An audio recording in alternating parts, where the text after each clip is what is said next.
it's a day by day. It's a day to day. You sort of look back and you're like, okay, wow, I've transformed. You know, at the beginning of the transformation, I recorded a video and I'm like, this is day one. You know, they don't know how difficult it is, you know, but this is day one. You know, and then you look back at day one and literally every day was just, you know, just another day. Another day. And then it's like, you know, 3 years later and you look back and your life's changed completely. You know, no alcohol, no substance, no nothing, just healthy living on the highest, you know, fitness, you know, being spiritually inclined, you know, being present.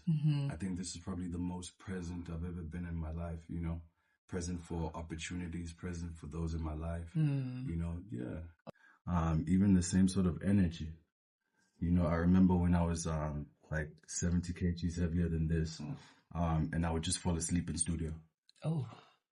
You know, like just pass out, you know, just because I was overweight, you know, or just extremely unhealthy, and that was unproductive. I think there was a point in my life where I just had to, you know, sort of remove all sort of negativity in terms of, you know, external sources and things like that. And I really just focused on, you know, how do I become a better person? How do I become, you know, a better, you know, spirit? How do I become a better friend to the people around me? A better son, you know, and yeah, through the journey, you know, I started, you know, losing weight, tapping in, but I think more so just aligning with myself and God, you know, and all the great things, you know, but, you know, doing the work, you know, most importantly, and I think it's gotten me to this point right now.